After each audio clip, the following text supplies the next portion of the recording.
আসসালামু আলাইকুম ভাইয়া, আপুরা কেমন আছো তোমরা সবাই? আশা করি সবাই ভালো আছো। তো তোমাদের অনেক দিন ক্লাস নেওয়া হয় নাই, আবার রেগুলার ইনশাল্লাহ তোমাদের এখন থেকে ক্লাস নিব। তো যে অধ্যায়টা শুরু করব আগেও একটু পড়িয়েছিলাম, তো সেটাই শেষ করা যাক। তবে প্রথম থেকেই আবার শুরু করতেছি। তো অধ্যায়ের নাম চলন এবং অঙ্গচালনা। অধ্যায়টা হচ্ছে তোমার প্রাণীবিজ্ঞানের সপ্তম অধ্যায়। বুঝতেই পারতেছো, চলন এবং অঙ্গচালনা। চলন মানে কি? এই চলাচল ছাড়া আমরা অসহায়, অর্থাৎ এইটা আমাদের প্রাণীদের একটা উল্লেখযোগ্য বৈশিষ্ট্য। আর এই চলন এবং অঙ্গচালনা, এই দুইটা কাজ সম্পাদনে মূলত তিনটা অঙ্গতন্ত্র জড়িত সক্রিয়ভাবে। একটা কঙ্কালতন্ত্র, একটা পেশিতন্ত্র এবং আরেকটা স্নায়ুতন্ত্র। কঙ্কালতন্ত্র আসলে কী জিনিস? কঙ্কালতন্ত্র হচ্ছে তোমার ভার বহনকারী শক্ত কাঠামো। আর যার উপরে কি হয়, কি থাকে? পেশিগুলো, মাংসপেশিগুলো আচ্ছাদিত অবস্থায় থাকে। অর্থাৎ আমাদের দেহের ভিতরে থাকে হাড় হাড্ডি, তার উপরে থাকে কি? মাংসপেশি। এবং এদেরকে নিয়ন্ত্রণ করে স্নায়ুতন্ত্র। ধরো তোমার শরীরের কোনো অংশে মশা পড়েছে, তো সেই মশাকে মারার জন্য তোমার হাত সেদিকে কিন্তু ধাবিত হবে। এই যে কিভাবে বুঝলো? স্নায়ুর মাধ্যমে বুঝলো, এবং স্নায়ু তোমার হাতকে কমান্ড করলো, তথা হাতকে কমান্ড করা মানে হাতের অস্থি এবং মাংসপেশিকে কমান্ড করা, ফলে তোমার হাত সেদিকে যে মশাকে মারার জন্য ধাবিত হবে। সামগ্রিকভাবে এ চলাফেরা, খাদ্য অন্বেষণ, তোমার ক্ষুধা লাগছে, তোমার ব্রেন তথা তোমার যখন তুমি বুঝতে পারবা তোমার ক্ষুধা লাগছে, তোমার ব্রেন অটোমেটিক তোমাকে কি করবে? খাদ্য খোঁজার দিকে ধাবিত করবে, খাদ্য খাওয়ার জন্য তোমাকে ধাবিত করবে। আত্মরক্ষা, তোমাকে কেউ শত্রু আক্রমণ করেছে, সেই শত্রু থেকে রক্ষা পাওয়ার জন্য তুমি চাইবা, অবশ্যই তোমার ব্রেন চাইবে যে তুমি একটা নিরাপদ স্থানে আশ্রয় নাও। তো এই নিরাপদ স্থানে আশ্রয় নেওয়ার ক্ষেত্রেও কিন্তু তোমার চলনের দরকার।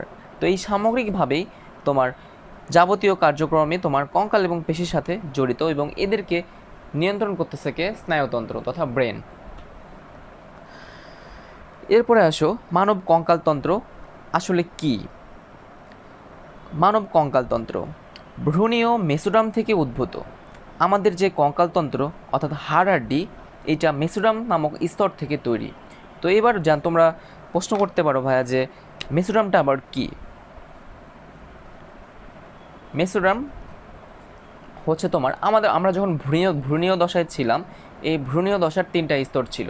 একটা তোমার একটোডাম, যা সব থেকে বাইরের স্তর, তারপরে মিডিলের যে স্তর সেটাকে বলা হয়েছে মেসোডার্ম, এবং একদম ভিতরের যে স্তর সেটাকে বলা হয়েছে এন্ডোডার্ম।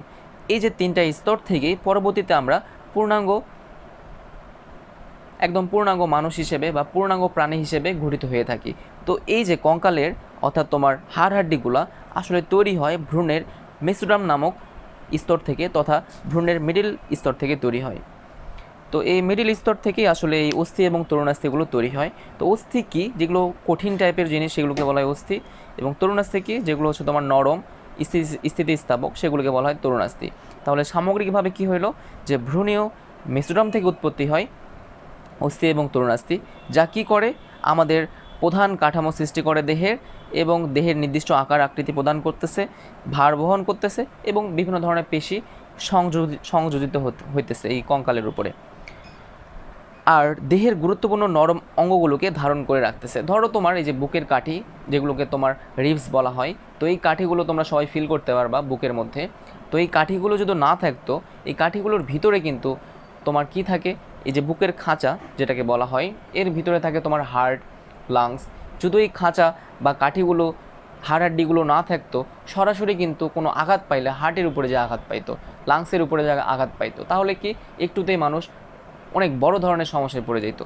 তো এই যে দেহের ভিতরের নরম অঙ্গগুলোকে ধারণ করে রাখতেছে কি? আমাদের বাইরের কঙ্কালগুলো অর্থাৎ হাড় হাড্ডিগুলো, যেন আঘাত পাইলে সরাসরি তোমার হার্টের উপরে যেন আঘাত না লাগে, লাংসের উপরে যেন আঘাত না লাগে।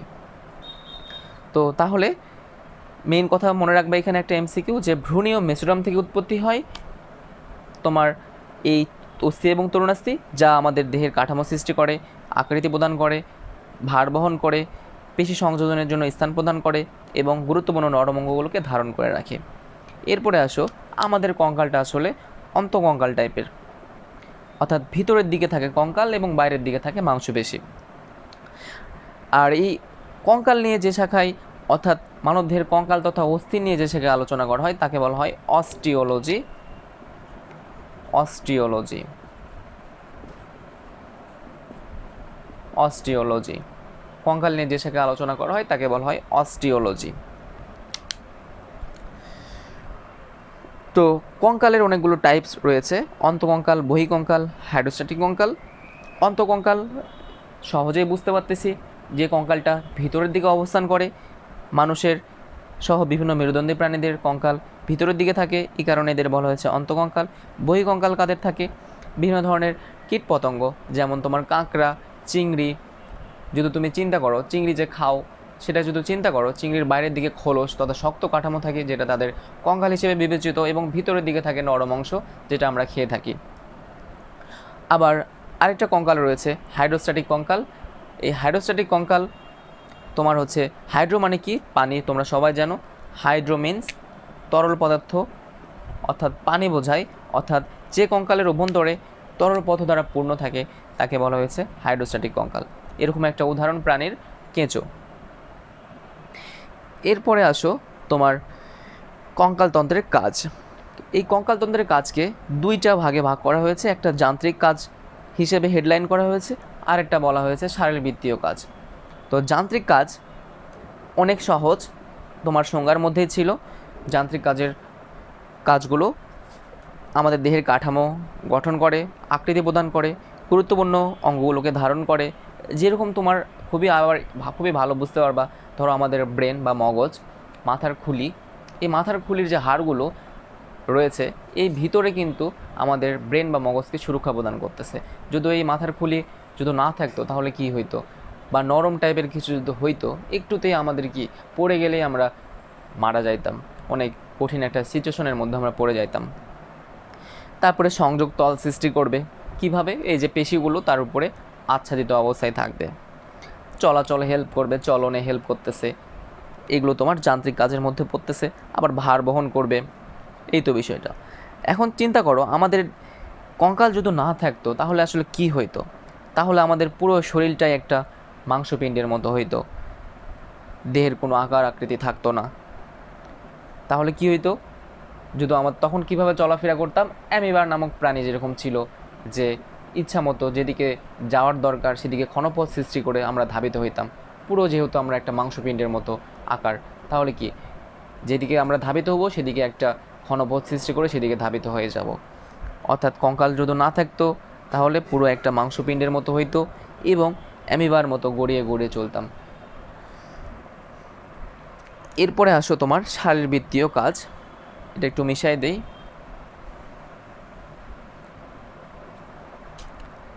শারীরবৃত্তীয় কাজ,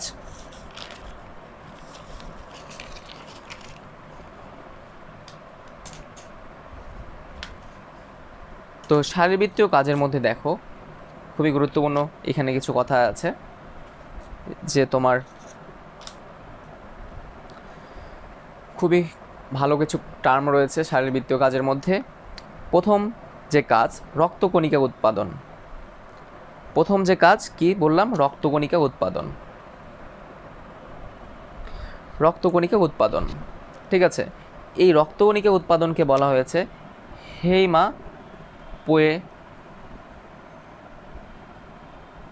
হেমাটোপোয়েসিস। তোমরা একটা জিনিস মনে রাখবা, এই যে পোয়েসিস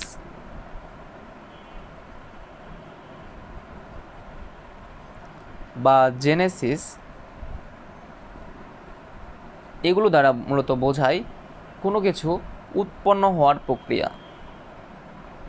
উৎপন্ন হওয়ার প্রক্রিয়া, ঠিক আছে। তাহলে আরেকটা জিনিস, হিম মানে কি? রক্ত সংক্রান্ত কিছু যেখানেই পাবা দেখবা যে হিম কথাটা আছে, হেমা কথাটা আছে। তাহলে রক্তকণিকা উৎপন্নর যে প্রক্রিয়া, তাহলে সেটাকে বলা হবে হেমাটো। আর পোয়েসিস মানে যে তৈরি করার প্রক্রিয়া, সামগ্রিকভাবে বলা হলো হেমাটোপোয়েসিস প্রক্রিয়া। এখন আসো তোমার এই রক্তকণিকার মধ্যে কিন্তু অনেকগুলো কণিকা রয়েছে, লোহিত রক্তকণিকা, শ্বেত রক্তকণিকা এবং অনুচক্রিকা। তোমরা সবাই জানো মানুষের যে ব্লাড, এই ব্লাডের মধ্যে রয়েছে দুইটা অংশ, ব্লাডের দুইটা অংশ, একটা রক্তরস আর একটা রক্তকণিকা। রক্তরস তো রক্তের যে তরল অংশ, প্লাজমা যে অংশটা, সেটাকে বলা হয়েছে রক্তরস।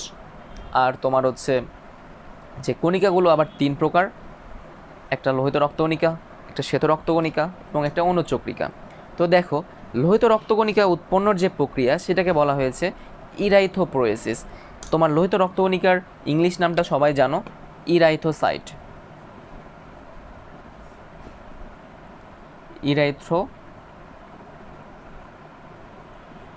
ইরাইথোসাইট। এই ইরাইথোসাইট থেকে, যেহেতু এটার মিনিং হচ্ছে তোমার লোহিত রক্তকণিকা,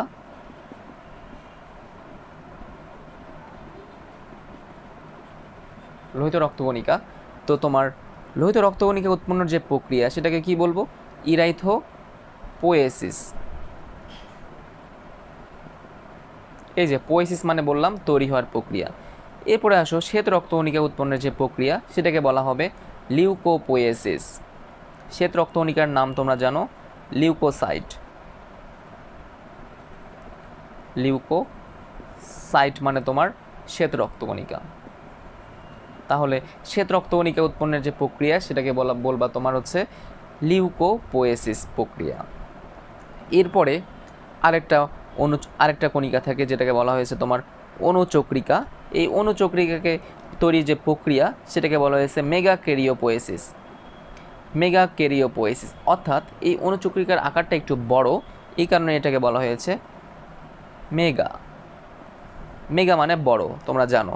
মেগাক্যারিওপোয়েসিস প্রক্রিয়াকে বলা হয়েছে অনুচক্রিকা তৈরির প্রক্রিয়া। তো বিষয়টা হচ্ছে এই যে সবগুলো প্রক্রিয়া, এই প্রক্রিয়াগুলো আসলে কোথায় সম্পন্ন হয় আর কোথা থেকে আসলে উৎপন্ন হয়, তো এইটাই জানতে হবে। শারীরবৃত্তীয় কাজের মধ্যে তোমার বলা হয়েছে যে রক্তকণিকা উৎপন্নের প্রক্রিয়া। তো আসলে রক্তকণিকাটা আসলে কোথায় থেকে উৎপন্ন হয়? এই যে আমাদের ধরো বোন ম্যারো, যেটাকে বলা হয়েছে অস্থিমজ্জা, ধরো এটা একটা হাড় বা হাড্ডি। এই হাড্ডির মধ্যে তোমার হাড্ডির ভিতরে যে এই ফাঁকা জায়গাগুলো থাকে, মুরগির মাংস যখন তোমরা খাও, এই মুরগির মাংসের ভিতরের দিকে দেখবা লাল লাল অংশ থাকে, লাল একটু কালো কালো টাইপের অংশ থাকে, যেটাকে বলা হয়েছে তোমার অস্থিমজ্জা। অস্থির ভিতরে যে অংশটা থাকে সেটাকে বলা হয়েছে অস্থিমজ্জা। ইংলিশে সেটাকে বলা হয় বোন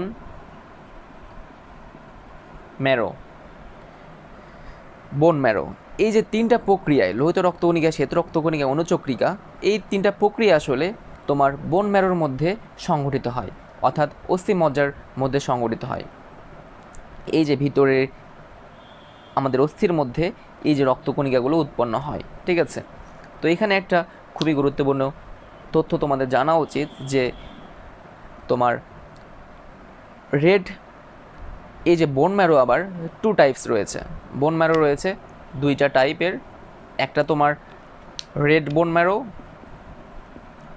ম্যারো, আরেকটা আছে তোমার ইয়েলো বোন ম্যারো। এই যে রেড বোন ম্যারো অর্থাৎ লাল অস্থিমজ্জা, এই লাল অস্থিমজ্জা থেকেই আসলে আমাদের লোহিত রক্তকণিকাগুলো উৎপন্ন হয়। এটা একটা এমসিকিউ রয়েছে, প্রতি সেকেন্ডে গড়ে প্রায় 26 লক্ষ, প্রতি সেকেন্ডে প্রায় গড়ে 26 লক্ষ এই আরবিসি তৈরি হয়। প্রতি সেকেন্ডে গড়ে কত উৎপন্ন হয় আরবিসি? 26 লক্ষ আরবিসি কণা উৎপন্ন হয়, ঠিক আছে। তাহলে কোথায় থেকে আরবিসি উৎপন্ন হয়? রেড বোন ম্যারো থেকে উৎপন্ন হয়। যেহেতু আরবিসি লোহিত রক্তকণিকা, তাহলে উৎপন্ন হবে রেড বোন ম্যারো থেকে, লাল অস্থিমজ্জা থেকে, ঠিক আছে। তাহলে ইয়েলো অস্থিমজ্জার আসলে কাজ কি? বোন ম্যারো টু টাইপ, একটা রেড বোন ম্যারো আর একটা তোমার ইয়েলো বোন ম্যারো। এই রেড বোন ম্যারো থেকে উৎপন্ন হয় আমাদের এই রক্তকণিকাগুলো। রক্তকণিকার আবার প্রধান উপাদান মূলত লোহিত রক্তকণিকা, সেটা উৎপন্ন হয় লাল অস্থিমজ্জা থেকে। তাহলে হলুদ অস্থিমজ্জার কাজ কি আসলে? এই হলুদ অস্থিমজ্জা আসলে কি করে? এতে কোনো রক্ত উৎপন্ন হয় না এখান থেকে, এখানে মূলত চর্বি জাতীয় কণাগুলো সঞ্চয় হয়ে থাকে। অর্থাৎ আমরা যে চর্বি জাতীয় জিনিসপত্রগুলো খাই, এই হলুদ অস্থি মজ্জার মধ্যে এই চর্বিগুলো এসে জমা হয়ে থাকে। ঠিক আছে, তাহলে রেড বোন ম্যারো থেকে উৎপন্ন হয় রক্তকণিকাগুলো, এবং ইয়েলো বোন ম্যারোর কাজ কি, চর্বি জাতীয় কণাগুলোকে সঞ্চয় করা। আমরা যে চর্বি খাইতেছি সেই চর্বিগুলো আসলে তোমার এই তোমার অস্থির মধ্যে যে ফাঁকা জায়গা আছে, ফাঁকা জায়গার মধ্যে যেখানে তোমার হলুদ অস্থি আছে, হলুদ অস্থি মজ্জা আছে, সেখানে যে এই তোমার চর্বিগুলো সঞ্চিত অবস্থায় থাকে তথা জমা থাকে। তাহলে খুবই গুরুত্বপূর্ণ।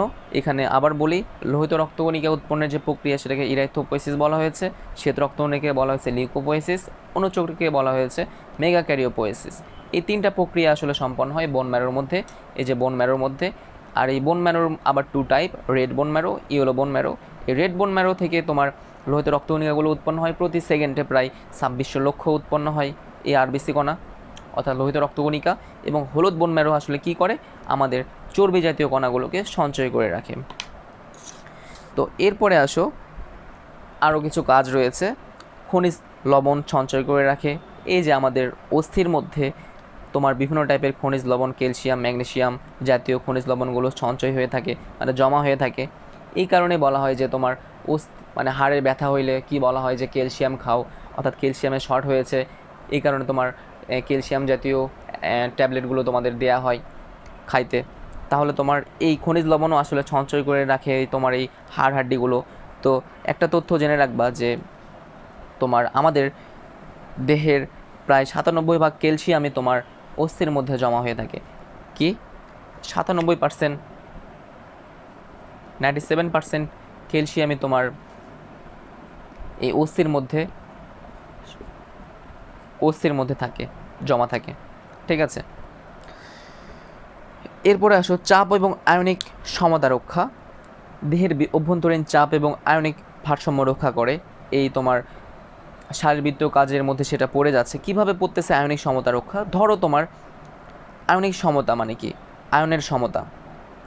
তো কিভাবে আয়নিক সমতাটা রক্ষা পায়, আয়নিক সমতা কিভাবে আসলে হইতেছে শারীরবৃত্তীয় কাজের মধ্যে, সেটা আবার কঙ্কালতন্ত্রের কাজের মধ্যে পড়তেছে। কিভাবে? এই যে একটু আগে পড়লা, বিভিন্ন ধরনের খনিজ লবণ সঞ্চয় করে রাখে। অস্থির মধ্যে ধরো 97% কি ক্যালসিয়াম থাকে। এখন ধরো তোমার রক্তের মধ্যে ক্যালসিয়ামের ঘাটতি, তখন কি করবে, এই যে অস্থি থেকে তোমার ধরো এটা অস্থি, এই অস্থির মধ্যে তোমার 97% ক্যালসিয়াম, 97% তোমার ক্যালসিয়াম।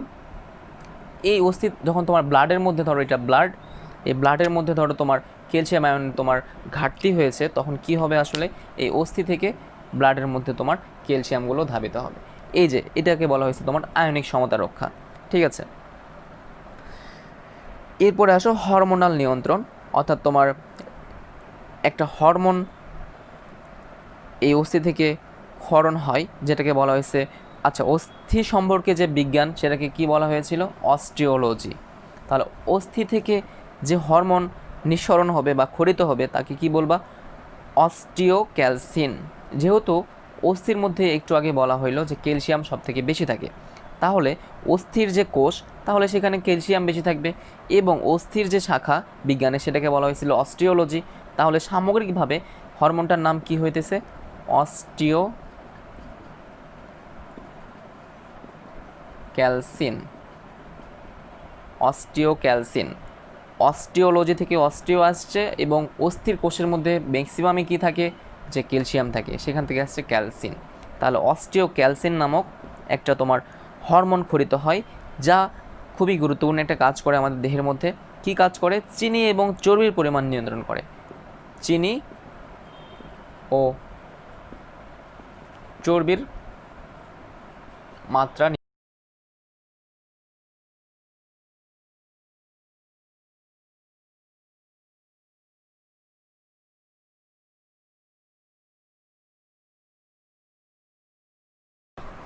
তো এবার আসো রোগ প্রতিরোধ। এই কঙ্কালতন্ত্র শারীরবৃত্তীয় প্রক্রিয়ায় রোগ প্রতিরোধ আমাদের ভূমিকা রাখে। কিভাবে আসলে, অস্থির রেটিকুলো এন্ডোথেলিয়াল তন্ত্র, রেটিকুলো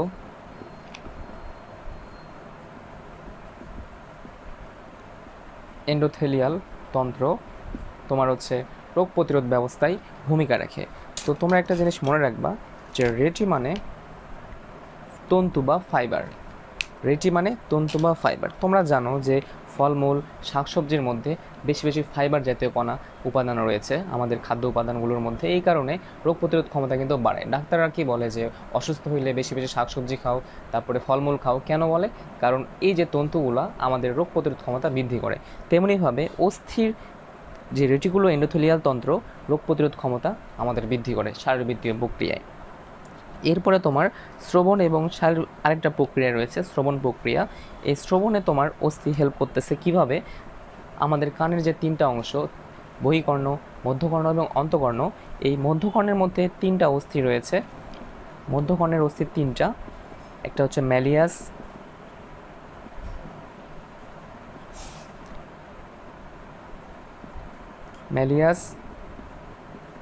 ইনকাস, আর একটা তোমার স্টেপিস। এই ম্যালিয়াস, ইনকাস এবং স্টেপিস মধ্যকর্ণের মধ্যে তিনটা অস্থি, যা তোমার শব্দকে খুব ভালো মতো আমাদের বহিকর্ণ এবং অন্তকর্ণের মধ্যে সমঝোতা রক্ষা করতে ভূমিকা রাখে। এই কারণে আমরা ভালো মতো শুনতে পাই। আবার তোমরা জানো কঠিন মাধ্যমে শব্দ খুব ভালো মতো চলাচল করতে পারে। এই কারণেই মধ্যকর্ণের মধ্যে মূলত কঠিন তথা অস্থি বিদ্যমান রয়েছে, আর তারা শ্রবণ প্রক্রিয়ায় আমাদের ভূমিকা রাখতেছে। আবার বক্ষপিঞ্জর শ্বাস প্রশ্বাসের ভূমিকা রাখে। কিভাবে? আমাদের যে বুকের কাঠিগুলো রয়েছে, আমরা যখন শ্বাস প্রশ্বাস নিয়ে থাকি তখন ওঠানামা করে এবং সামগ্রিকভাবে আমরা ভালো মতো নিঃশ্বাস প্রশ্বাস নিতে পারি। তো এই ছিল তোমার শারীরবৃত্তীয় কাজ। এবং লাস্টে আরেকটা তথ্য তোমরা জেনে রাখো যে বয়স বাড়ার সাথে সাথে লাল অস্থিমজ্জাগুলো হলুদ বা ইয়েলো অস্থিমজ্জায় কনভার্ট হয়। আর তোমরা আগেই জানছো যে হলুদ বা ইয়েলো অস্থিমজ্জা তোমার চর্বি জাতীয় কণা সঞ্চয় করে থাকে। আর তোমরা জানো যে চর্বি থেকে কিন্তু প্রচুর শক্তি আমরা পাই। আর এর ফলে যখন আমরা না খেয়ে থাকি, আমরা যে ডায়েট করা বলে না, ডায়েট করা বলতে কি বোঝায়? যে আমরা শক্তিটা পাই আসলে কোথা থেকে? আমাদের দেহের মধ্যে যে ফ্যাট বা চর্বিগুলো ছিল, সেই চর্বিগুলো প্রথমে ভাঙতে থাকে। এর ফলে সেই ফ্যাট বা চর্বিগুলো ভেঙে ভেঙে আমরা শক্তি নিয়ে আমরা চলাফেরা করি, ফলে আমরা একটা স্লিম ফিগারে চলে আসি। এই যে ডায়েট করার মধ্যে দিয়ে আমরা সেটা বুঝতে পারি, অর্থাৎ চর্বি থেকে আমরা অনেক শক্তি পাই। এই যে চর্বি কোথায় জমা থাকতেছিল? যে তোমার ইয়েলো অর্থাৎ হলুদ অস্থিমজ্জার মধ্যে সঞ্চিত থাকতো, আর সেখান থেকে আমরা আসলে শক্তি পেয়ে থাকি। এই কারণে এই হলুদ অস্থিমজ্জা সঞ্চিত শক্তির আধার হিসেবে কাজ করে। ঠিক আছে, শক্তির আধার হিসেবে কাজ করে তাহলে কে? হলুদ অস্থিমজ্জা। এই ছিল তোমার সামগ্রিকভাবে অস্থিমজ্জার কাজগুলো।